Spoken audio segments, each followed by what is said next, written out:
Hi, welcome to the second lecture on the stack data type. In the previous lecture, which was a short 25-minute lecture, we actually looked at the stack abstract data type and the different methods associated with it. We saw two implementations, the list implementation and the array implementation.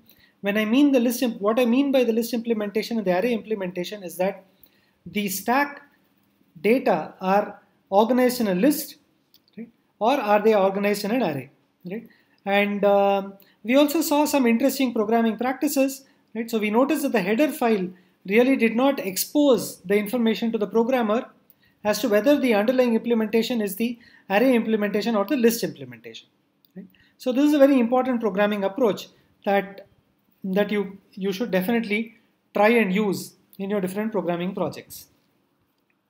In today's lecture, what we are going to do is we are going to look at one application of the stack data type, one or two applications of the stack data type, and we will go through the problem statement and then go to the piece of code where this application has been implemented.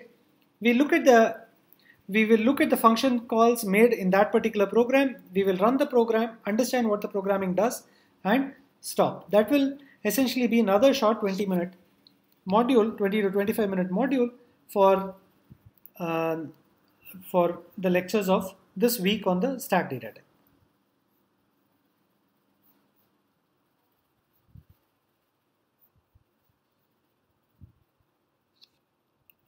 Alright, so we already saw the stack abstract data type and its implementation.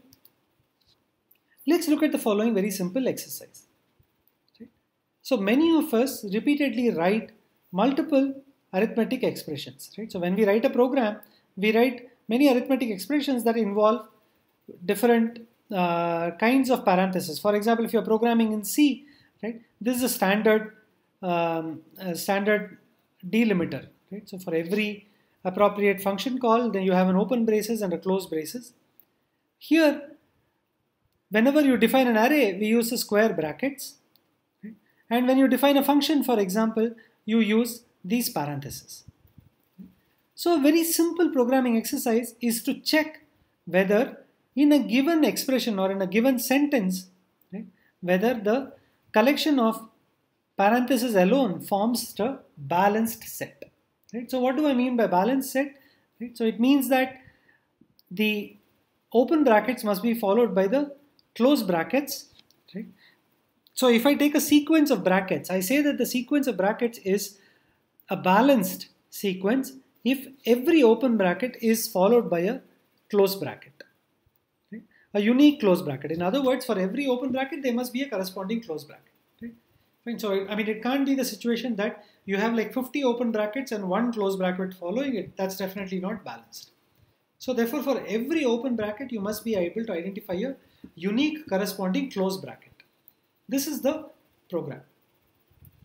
And the focus of today's lecture is to actually try and understand how to write a program that achieves this. So let us look at the features of the program. So first of all, most importantly, a stack is very useful in checking symbol balance. Right? And the idea is the following.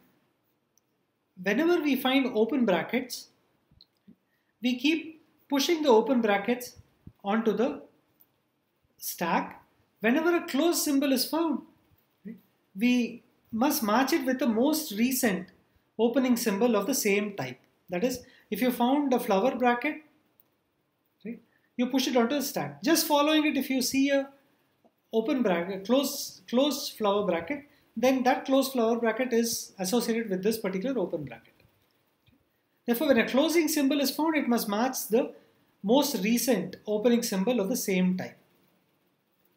Okay, so how are we going to do this? First, we make an empty stack. Okay? Then we read the symbols one after the other. Whenever we read a symbol, if it is an opening symbol, we push it onto the stack. Okay? Now, if it is a closing symbol, okay, and if the stack is empty, okay, then we report an error. Otherwise, we pop the stack, and if the symbol pop does not match the closing symbol, we report an error. At the end of the file, if the stack is not empty, we report an error. In this case, it would mean that there are more number of closing symbols than sorry, there are more number of opening symbols than closing symbols.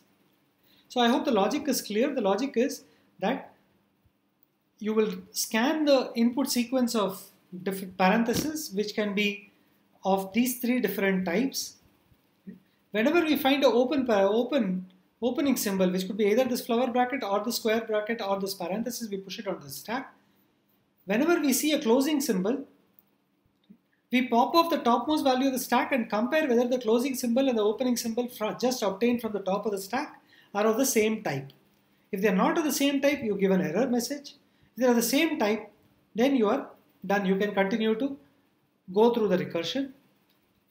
On the other hand, if finally the stack does not become empty, then you report an error. Or when you are popping from the stack, if you find that the stack is empty, you also report an error. So this is the idea of balanced symbol checking. And as you can see, it's a very simple programming exercise, but it's a very, very important programming exercise. All compilers use this extensively. So now let's go and look at our program for this particular task.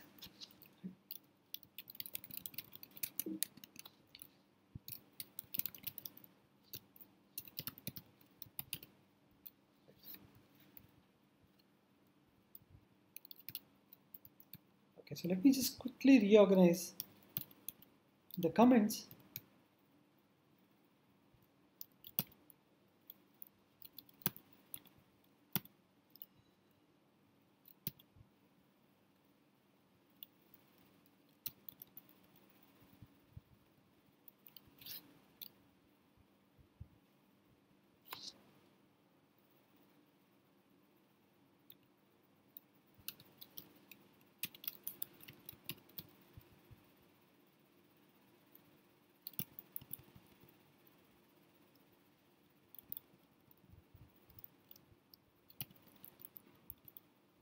Alright, so let us just go through this, right? Okay, so the most important thing is we have a method, right, which takes two characters, right, and checks if the two characters are of the same opening and closing pair, right? That is, you return a true if both C1 and C2, are of the same parenthesis type, right? That is, C1 is an open bracket, C2 must be a close bracket, then you return true. Or C1 is a square bracket, opening square bracket, and C2 is a closing square bracket, then you return true. Right? And C1 is a opening parenthesis and C2 is a closing parenthesis, then you return true. Now let's directly go to the isBalanced function, right? And let us look at the arguments for the isBalanced function. This is the crucial function. It checks if the given sequence of parentheses are balanced or not. The parentheses are in this character array. They're actually a string, right? And the total number of symbols which are there, which are of the parenthesis nature, parenthesis type, is given by the integer variable size. So I is a counter here. Okay, so now first we create the stack. Observe that we don't have to worry about the implementation. Now we know that S is a stack. S is a stack of a certain size. And now we look at the given expression and use the stack to check if it is parenthesis or if it is balanced or not. So I is a counter. It starts from 0 until the last element of the stack. Now here we say that if the ith symbol which is read from the sequence of parentheses is an open bracket, then you push it onto the stack. That is, you push on to S exp of I. That is the ith element. Otherwise,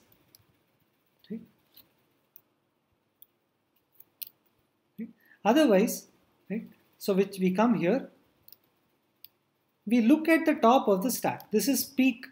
We are not going to pop off the top of the stack. We are going to only peek at the top of the stack, right? And check whether it matches with exp of I. Right? So therefore, if this matches, then we go here. Right? So if the stack is empty, right, then we say that we will return failure. Otherwise, we will pop from the top of the stack. So let us understand this. Okay. So you match the contents of the top of the stack with the symbol that you are reading. Okay. And if there is a match, you check if the stack is empty. Right? And if the stack is empty, okay, then you return a 0. Otherwise, you pop the value from the top of the stack. There is an otherwise here. If they don't match, then you return failure, saying that the given sequence of parentheses is not balanced. Then you go on to the next symbol. Right? At the end, right? So if the control reaches this point, now you have to check that the stack is empty or not. If the stack is empty, then you should return yes, the sequence of parentheses which have been given is balanced. Otherwise, you return no. So observe that the implementation exactly has implemented what we had put on the slides. And observe that it is using methods which are implemented in the methods to which we have the access to which is obtained from the stack interface.h. And really we don't know whether the implementation is using an array or is it using a list implementation.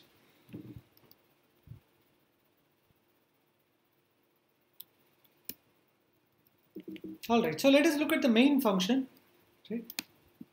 So the given expression consists of 50 symbols. So now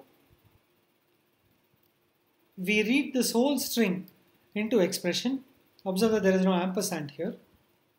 I can actually remove these.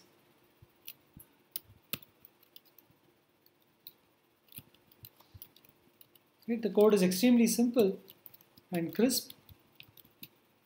Right. So now you check if it is balanced, then you print whether it is balanced or not. Otherwise, you say that the expression is not balanced.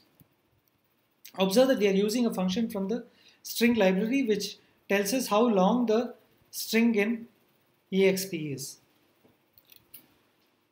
So this completes the implementation of the balance parenthesis.c, and let us compile it with the array. So gcc balance parenthesis.c, and let's output it to balanced, and let us compile it with stack array.o. That compiled.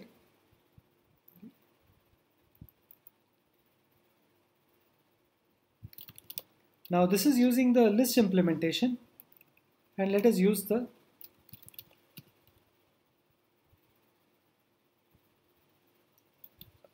okay. So that was an error. So I had forgotten something. I'm sorry.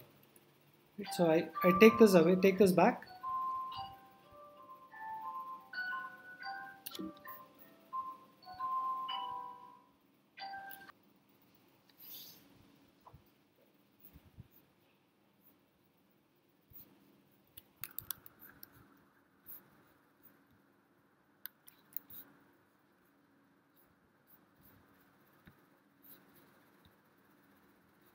All right, so therefore what we did just now was to compile it using the array implementation of the stack methods.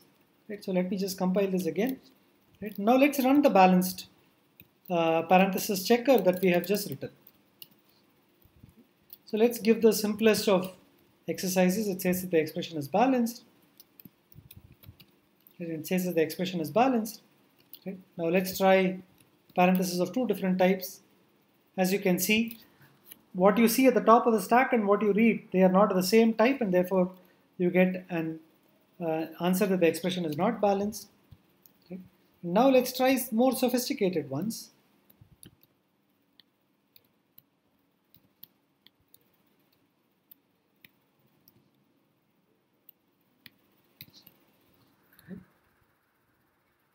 Right. I think this is balanced, and yes, it is, and that's what our program tells us. Right. So as you can see, we have checked quite a few of the corner cases. Let's try some other ones. How about these? Right? There are equal number of parentheses of the same type, but as you can see, right, there are no elements in the stack. Right? So that's because of our programming where we do not insert these elements, right, into the stack. We only check for the open brackets, and when the first close parenthesis is obtained, right, so we get an error saying that the stack is empty, and we immediately respond to the stack is not, expression is not balanced. Right? So in other words, just when you find a situation where you have one more close bracket than the number of open brackets. So now let us just make this a bit more interesting, right?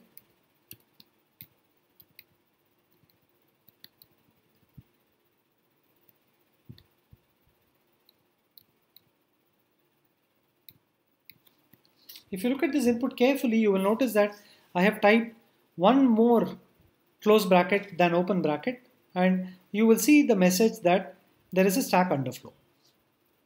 Okay? So the last close bracket that I had inserted in the input was an additional close bracket, and by then the stack had become empty. So definitely we will make this code available to you, right, so that you can experiment with it.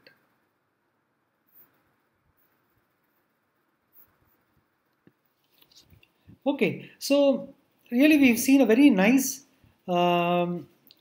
nice implementation of checking whether a given sequence of parentheses are balanced or not, right? And this is a very fundamental exercise, right, in the design of compilers, and it's repeatedly used, right, almost by every program, every compiler, right, that checks for the syntactic correctness of any expression or any function that you have written, and so on and so forth.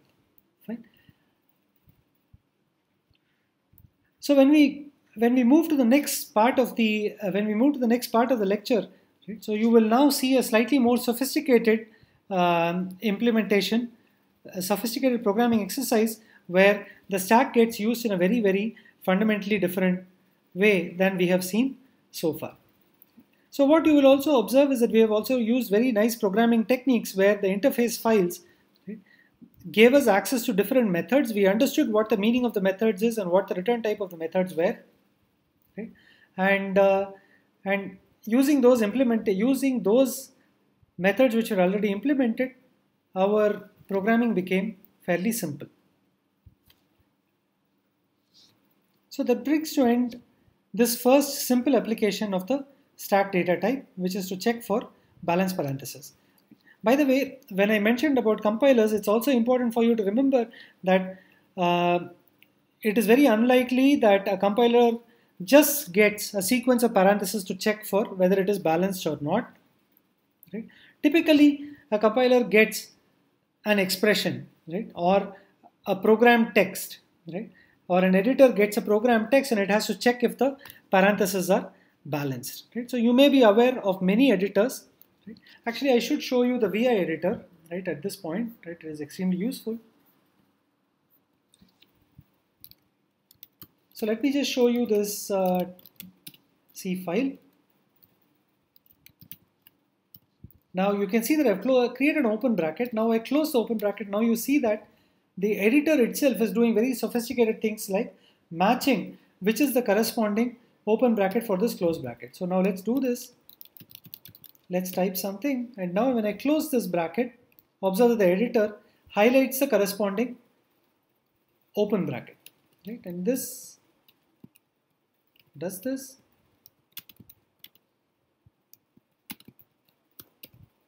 It does this. As you can see, it does not say anything when the parentheses are of different type, but if it is of the same type, it immediately highlights it. And essentially what we have done is we've written a small function which we encounter whenever we use an editor. That should definitely be exciting to each one of you. Okay, that brings to an end this short module, right, which is approximately about 20 to 25 minutes on a simple but very, very important application of the stack data type. So when we meet next, we will look at how expressions are evaluated using stacks. So that brings to an end this lecture.